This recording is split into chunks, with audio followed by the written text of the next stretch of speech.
Bonjour à tous, bienvenue pour cette nouvelle émission sportive. 3 invités aujourd'hui, 2 sœurs que l'on recevra en fin d'émission. Attention, c'est un palmarès qui calme, multiples championnes de Suisse, multiples championnes du monde. Mais que font-elles, allez-vous me dire? Eh bien, un sport plutôt méconnu. On va justement découvrir ce sport avec elles. On parle de claquettes, on aura même droit à une démonstration tout à l'heure. Mais avant cela, on va parler de football avec une invitée assez habituée de ce plateau. C'est Carole Ertig. Bonjour Carole. Hello. Merci de ta présence. Alors on va parler football avec ce tournoi finalement qui est maintenant un rendez-vous annuel, bien connu dans la région. C'est le tournoi organisé par ta fondation dont tu es présidente, Seven. Ça se passe ce dimanche 22 septembre au stade de Colovray. Avant tout, on va rappeler l'objectif de cette fondation. Alors, l'objectif de cette fondation, c'est de valoriser et d'intégrer des personnes en situation de handicap mental par le biais du sport. Et effectivement, ce dimanche, alors c'est plus qu'un tournoi de foot qu'on a l'habitude d'organiser maintenant depuis 5 ans. Ça va être un Regional Games de Special Olympics, c'est-à-dire on n'aura pas qu'un tournoi de foot, mais on aura une compétition de pétanque et une compétition de natation aussi. Ça prend une autre ampleur. Ça prend une autre ampleur, effectivement, parce que jusqu'à maintenant, on avait à peu près 200 athlètes sportifs et sportives qui venaient sur le tournoi de football traditionnel. Et là, on aura plus de 400 athlètes. Voilà. Dans ces trois disciplines. Oui, quasi près du double sur ces 3 disciplines. Et la mission et l'objectif, évidemment, tu l'as dit, c'est de pouvoir évidemment intégrer à travers le sport, mais aussi d'améliorer finalement son estime de soi, de renforcer cette estime de soi. Oui. Pour ces gens-là, c'est vrai qu'ils n'ont pas forcément l'occasion de pratiquer un sport de manière régulière dans leurs institutions respectives, certes, mais leur but aussi, eux, ils ont malgré tout cet esprit de compétition, ils ont malgré tout cette envie de se mesurer un petit peu à d'autres. Et puis, pour eux, c'est un moment de partage unique avec d'autres personnes dans la même situation qu'eux-mêmes.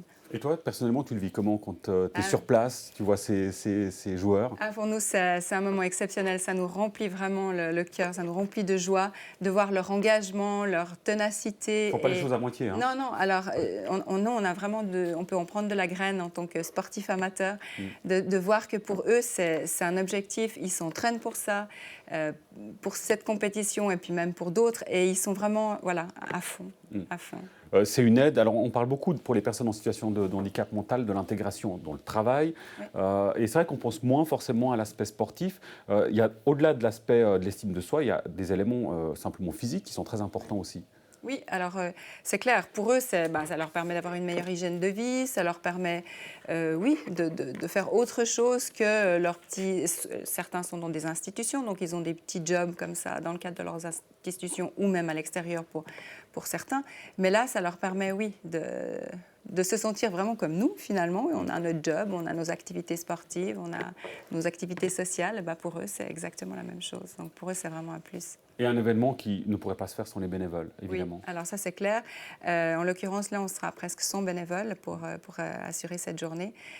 Tout se passera sur le site de Colovray, donc sur le terrain de football, juste à côté pour les pistes de pétanque et à la piscine de Nyon pour la compétition de natation. Et naturellement, alors c'est l'entrée libre. Hein. Oui, bien entendu. Oui. Alors venez nombreux les soutenir parce que vous verrez, c'est vraiment quelque chose à voir. Ils sont très chouettes. Ouais, et puis il y a l'aspect sportif, évidemment. Et puis il y a l'aspect aussi, pas simplement d'être là, tu viens de le dire, pour les encourager. Oui.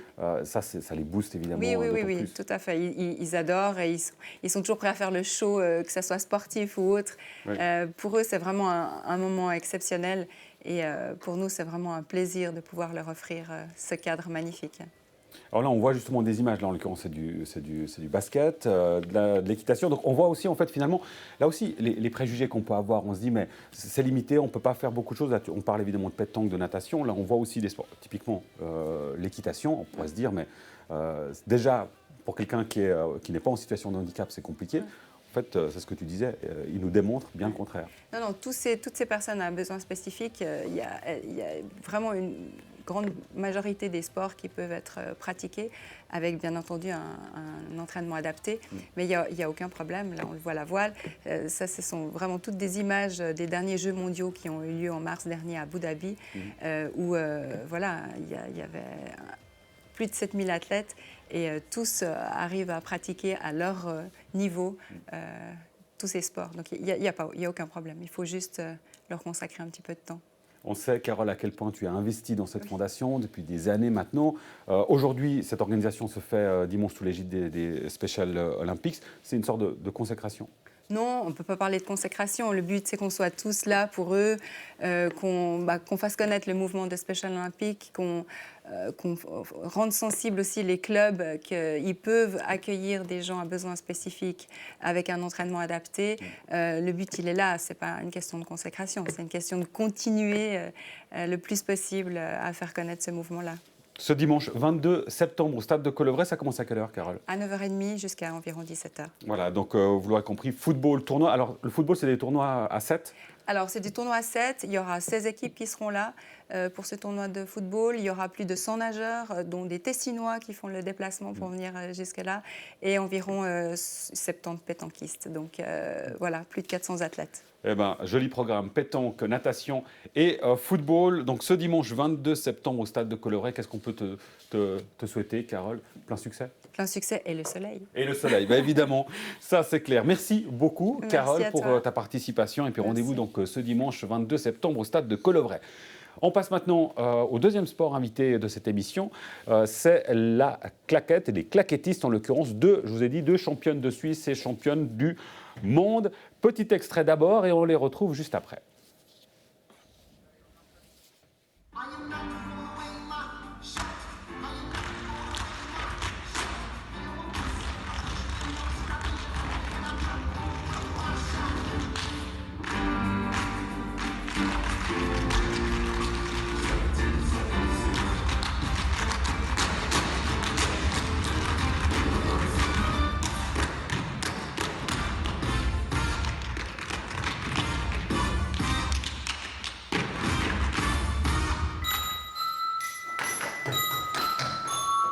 And see your true colors shine.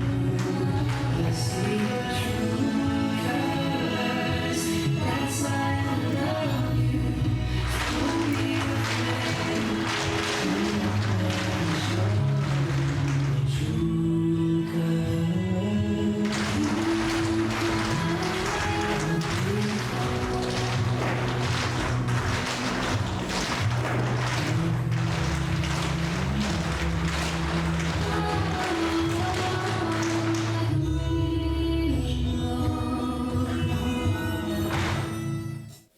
Voilà des extraits du spectacle qui avait lieu au Morette à Prongin, juste avant les championnats de Suisse qui se sont tenus le 7 septembre à Fribourg. Et avec nous, donc, les championnes.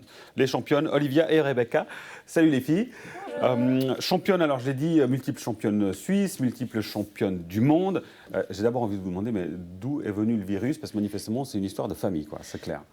Olivia ou Rebecca. Alors en fait, on a commencé les claquettes en ayant regardé une cassette vidéo que nos parents nous ont achetée de claquettes irlandaises. Et on regardait cette cassette en boucle. Et en fait, nos parents nous surprenaient chez nous en train de copier les mêmes pas dans notre salon. Et suite à ça, nos parents se sont dit, et si on leur faisait ici un cours de claquettes ? Et puis, on n'a pas trouvé de cours de claquettes irlandaises directement. Donc, nous, on est passé sur un cours de claquettes américaine, qui est le style de claquettes que nous, on danse maintenant. Et puis, en fait, on ne s'est jamais arrêté depuis là. Et vous avez plutôt bien fait, je crois. La différence entre claquettes irlandaises et claquettes américaines, je suis vraiment un néophyte. Hein. Il n'y a pas de problème. Les claquettes américaines, c'est plus basé sur le jazz, c'est un style plus libre, alors que les claquettes irlandaises, c'est plutôt des spectacles comme par exemple Riverdance, Lord of the Dance, peut-être pour illustrer la différence, où ils se tiennent plus droit et c'est plus avec la musique irlandaise. Voilà, donc il y a deux styles différents. Et alors les deux, vous êtes en compétition soit seul, soit en duo. Qu'est-ce qui marche le mieux ? En duo. Ouais. Oui, quand on était petite, ça nous est déjà arrivé de faire des solos, mais à chaque fois on se retrouvait l'une contre l'autre, donc c'était pas une superbe ambiance. Donc nous, voilà, notre force, c'est quand on se met en duo, ça marche mieux. Et il n'y a pas d'ailleurs que les claquettes, parce que vous êtes aussi chorégraphe. Je pense notamment au championnat du monde l'année passée avec l'équipe suisse. Donc l'équipe suisse qui est championne du monde. D'ailleurs, c'était la consécration la deuxième année d'affilée pour l'équipe de Suisse. Quand on imagine une chorégraphie, à quoi est-ce qu'on doit prêter attention en particulier ? Alors, il faut déjà penser à quels danseurs on aura dans notre groupe. Si on a des jeunes, des plus âgés, adapter les mouvements pour que chacun puisse réussir en fait la chorégraphie. Et ensuite, nous, on réfléchit aussi au placement. En fait, on fait sur un système, on dessine des croix pour chaque personne et puis on s'imagine comment tout pourrait se déplacer dans l'espace par rapport à ces placements en fait. Oui. Et puis les musiques, adapter la chorégraphie sur la musique. Oui, c'est ça qui est super avec les claquettes, c'est que non seulement on crée une danse, mais on est aussi en train de créer de la musique, du rythme. Donc nous, on écoute beaucoup la musique sur laquelle on chorégraphie pour que vraiment ça soit adapté, que ça se combine super bien et puis que ce soit intéressant, pas seulement visuellement, mais aussi à écouter et que ce soit joli sur tous les points. Alors vous disiez quand vous avez commencé, il n'y avait pas beaucoup d'écoles, il n'y en avait même pas a priori. Aujourd'hui, ça a changé? Alors oui, on retrouve les claquettes quand même à Genève, à Lausanne. Et puis nous, là, on est basé, c'est notre 10e année d'enseignement au centre de danse Martinelli qui est à Nyon et aussi à Coppet. Donc voilà, nous, on a instauré les claquettes un peu plus sérieusement dans la région. Oui, avec force, effectivement. L'aspect compétition, forcément, il est très présent. Typiquement, en championnat du monde, je pense que la pression, on doit quand même la sentir, hein, Olivia. Oui, c'est beaucoup de pression et c'est aussi, c'est sûr que c'est un championnat de claquettes, donc il y a certaines choses techniques qu'on doit montrer, c'est très intense physiquement, c'est des numéros souvent courts de 2 minutes ou 3-4 minutes selon les catégories, donc il faut montrer tout ce qu'on sait faire en 2 minutes, donc ça demande beaucoup d'entraînement. Aussi, faut bien se présenter sur scène. Puis c'est vrai, quand on voit des danseurs qui sont du Canada ou des États-Unis ou de Russie, qui s'entraînent énormément, faut pouvoir rivaliser avec ça. Donc, ça met un petit coup de pression. Là, on a quelques photos, effectivement, de claquettistes. C'était vous, là? Non, Oui. Ah, voilà. Je n'ai pas tout de suite reconnu. Un mot sur en fait, le matériel, entre guillemets. Donc on voit qu'il y a des costumes, la chorégraphie, on l'a dit, et bien sûr, la star de l'équipement, le matériel, ce sont les claquettes en elles-mêmes, les chaussures. Olivia, explique-nous un petit peu, on voit sous la semelle, donc évidemment, ça c'est du métal. Oui, Ouais. Alors on a 2 plaques, une à l'avant, une à l'arrière, et c'est ça qui fait le bruit. Et nous, on nous demande tout le temps, ah, mais est-ce que ça fait tout seul du bruit? Non. C'est quand le pied il bouge, là, ça fait rien du tout. C'est en tapant avec les différentes parties de la chaussure, où on peut utiliser la pointe, mais c'est vraiment en bougeant le pied de différentes façons qu'on crée tous les sons différents. Les prédispositions à avoir, alors j'imagine quand même le rythme. Alors, ça peut toujours s'améliorer, le sens du rythme, mais Oui. c'est vrai que si on l'a déjà à la base, puis qu'on a une bonne musicalité, on part avec un avantage, on va dire. Et après, comme je disais, surtout pour la compétition, c'est presque un peu un côté explosivité dans le physique, parce qu'il faut pouvoir tout donner, et ça peut être assez technique, et ça demande beaucoup, mais c'est clair que le rythme, c'est très important. Quand tu dis assez technique, c'est dans la chorégraphie, dans les pas. Oui, Ouais. alors oui, pour les championnats, on a quand même certaines choses qu'on doit montrer, on va dire, techniquement.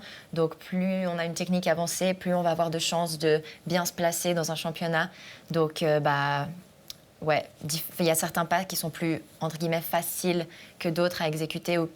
Donc, voilà. Rebecca, qu'est-ce qui est pris en compte par les juges? Alors, l'aspect technique, ça c'est clair. L'aspect artistique aussi? Oui, alors il y a le costume, que le costume soit en adéquation avec la musique, la chorégraphie. Il y a aussi l'utilisation de l'espace sur scène, pas rester coincé au milieu sur une petite plaque de la scène.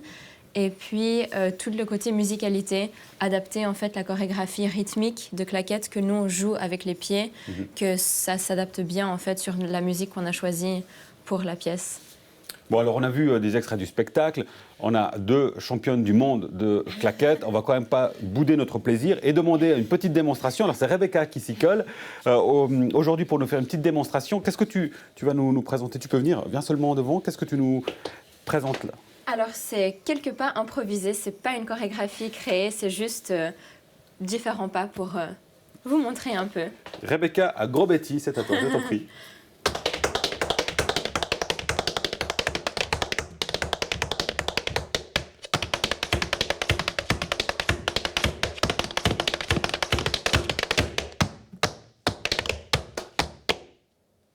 Yes. Bravo. C'est assez impressionnant, surtout quand on est juste à côté. Hein, je dois vous le dire. Je me disais, mais les voisins. Alors bouge pas trop. Reviens s'il te plaît. Excuse-moi. Parce que j'ai compris que c'était de l'impro, donc forcément, on va jouer sur l'impro aussi. Rebecca, tu nous disais, ou c'était Olivia, qu'il y avait deux types différents de danse, irlandaise et américaine. Est-ce qu'on peut avoir un extrait de ces différences? Alors, par exemple, la claquette américaine pourrait être beaucoup plus jazzy, par exemple, partir dans un rythme. Et alors que claquette irlandaise, c'est très tenu, avec le haut du corps droit, et ils font beaucoup de choses qui montent jusqu'à l'arrière des genoux, en fait, dans les positions. Mais je préfère pas expliquer trop de choses sur les claquettes irlandaises en de mauvais termes. Ouais, notre spécialité, c'est vraiment les claquettes américaines. Donc. Oui. Donc tu veux dire que tu ne vas pas nous faire un exemple de claquette Non. irlandaise? Ok. Ah, c'est là où on reconnaît les professionnels. Hein. Ils connaissent leurs limites. Merci beaucoup, Rebecca, pour cette démonstration. Alors oui, c'est assez impressionnant. Dans les faits, ça, c'est difficile à faire à la maison, j'imagine quand même. Oui. Olivia. Nous, quand on était petite, on faisait avec les moyens du bord. Donc, c'est vrai que forcément, on s'entraînait en studio, mais ça suffit pas si on veut vraiment bien réussir dans la compétition. Donc, nous, on s'entraînait en chaussettes dans notre salon ou devant le miroir dans la chambre de nos parents pour regarder nos bras. Donc, mais les sensations doivent quand même être très différentes. Oui, c'est ça. C'est que le mieux, c'est de s'entraîner forcément avec les chaussures aux pieds. Mais bon, comme on dit à nos élèves, des fois, on ne peut pas toujours le faire. Donc, on peut quand même s'entraîner à la maison en basket ou en chaussettes. Mais le mieux, ça reste de faire avec les chaussures. Mais c'est sûr que si on danse avec ça, chez nous, les voisins sont pas contents. Ah oui, maintenant, à la place de la batterie, vous avez le choix. Vous pouvez aussi, pour vos enfants, choisir les claquettes. Quelles sont les prochaines étapes? Est-ce qu'il y a quelque chose qui arrive ces prochaines semaines, ces prochains mois? Oui, Rebecca? alors les championnats du monde ont lieu la dernière semaine de novembre, donc du 26 au 30 novembre, Ce sera où? en Allemagne, à Riesa, tout au nord de l'Allemagne. Et puis après ça, on a une petite pause jusqu'au championnat suisse. En fait, c'est d'abord les championnats suisses pour se qualifier pour les championnats du monde. Oui, parce que là, tous les numéros qui se sont placés sur le podium au championnat suisse sont automatiquement qualifiés pour représenter la Suisse aux championnats mondiaux.